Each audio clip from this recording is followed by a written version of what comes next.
This is going to be a short video, about the Megaman costume that I've been working on. So first off, behind me you'll see the legs, and I don't have them rigged to be worn yet, but most of the shape is there besides the kneecap, just so you can see them and get a general idea of how they will be walked in. Also, I do have the arms here, which also, the only one that's rigged is the cannon arm, which you can see that there is a black band of fun foam in there that's just attached to the walls, so you can just rotate it however you want. It goes up to the elbow. So I'm going to be keeping these on while I walk around sort of with the shoes, and I'll show you the other pieces once I get out of the shoes.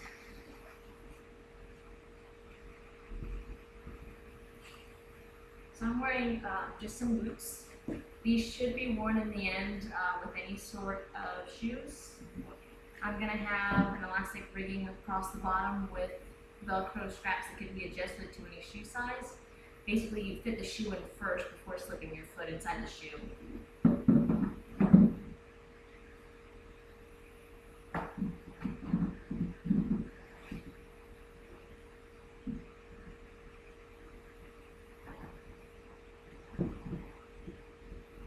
I am a little bit shorter than the person who's going to be wearing these in the end, so forgive my shortness.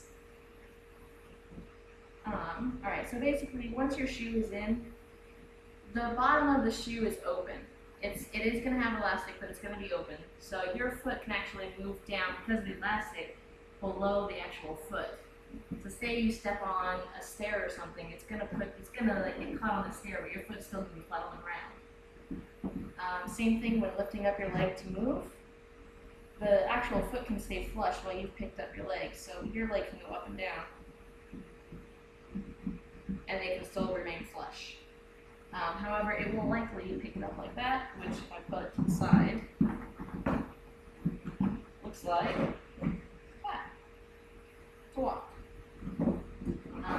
I have walked in them without the rigging, since obviously I don't have the rigging yet.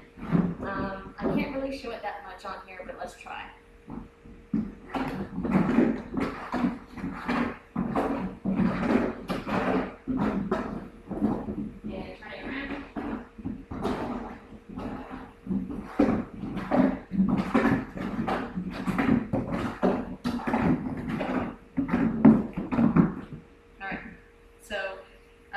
These will actually be directional on the shoes based on the rigging, so it won't be, right now I have to actually use my toes to direct them.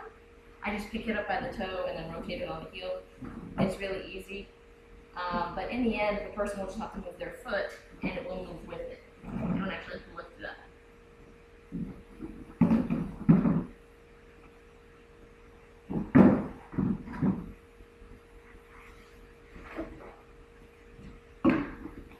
So other parts we have done are, this is the helmet, goes on top of the head, and the face, the mask, like so. And I'm actually going to attach these in just a minute. These are the side helmet pieces, go like that. Oh, there we go, like that.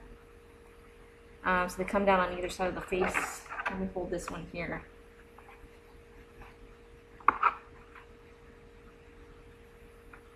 Like that. And like that. So the face is here on, I think this mirrors it, but if it's the way I'm looking at it, it's your right. So the face is on the right, and then there's also some hair in the back that I have not rigged yet, or warbled, for that matter. If you're wondering what everything is made out of, it's all craft foam, fun foam. This is hot glue on the seams, and it's covered in Worbla, which is Worbla's finest art, with a thermoplastic. Basically, you take a heat gun, trying not to touch it in case it's hot, because I have been using it. Take a heat gun, you make it really hot, it melts it, or sort of, it makes it fabric-y, sort of, it makes it formable. You form it to your piece,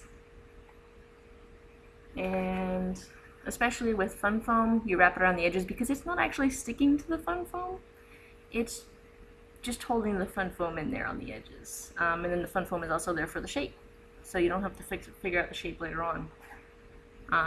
So it's much more durable than the fun foam by itself or the Worbla by itself. And you can also put Worbla on the inside, or you can just put 2 layers of Worbla on the outside, but this is what I'm going with for now.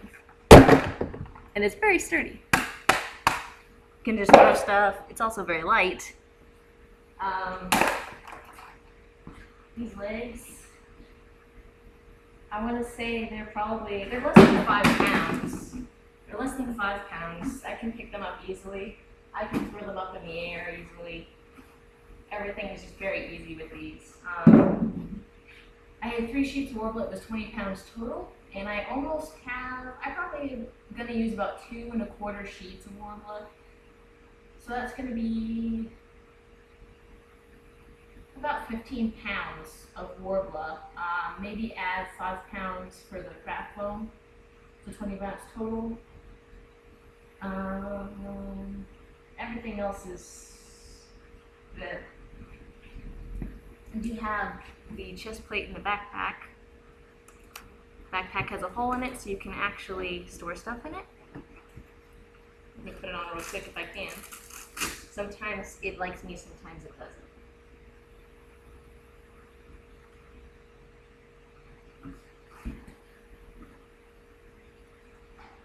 And it seems like today it likes me. We'll see what we can do here. Alright, so it looks like I got it in pretty well. We do also have shoulder pads, which I have not attached yet. Boop. So there's the shoulder pads. They're going to be attached via craft foam so that they can actually move. If I attach them to the Worbla, you'd be stuck like this. Yeah. So I'll attach them via some Worbla and craft foam. The craft foam will be there for mobility. The Worbla will be there to make sure that the Worbla doesn't come apart. You can see the neck piece here. This looks sort of cool, but you can actually move your neck around in it. That's sort of important in case you need to like look to your left or your right. But he does have a mask on and a giant head because the character has a large head. So it's also wide-necked for the effect of giving the correct proportioned neck. Unfortunately, I'm very sad about this. It's crooked. When I put it on there, I was so focused about keeping the shape right because I was having trouble keeping these edges in here defined and on the bottom here. But I put it on there crooked, and because like up here it's pointing like over that way. And right there, it's just, it bothers me so much, but you can't, I have to remake both this piece, which is already attached to the backpack, so I'd have to remake the backpack too, and that piece, because you can't just take the Worbla off. Once it's on there, it's on there. Could probably grind it off. Yeah, I'm just gonna leave it alone. So yay, we have parts. They're like little wings.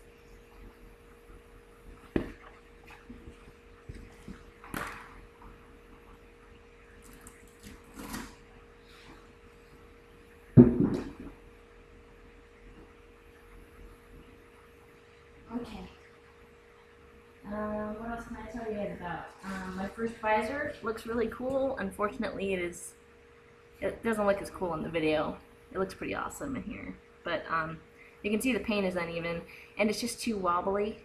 It'd be fine once I attach it to the helmet here,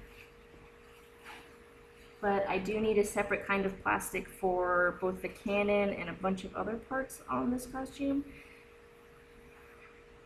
So I figured I'm just going to end up getting a thicker plastic, because this is a sheet protector, right?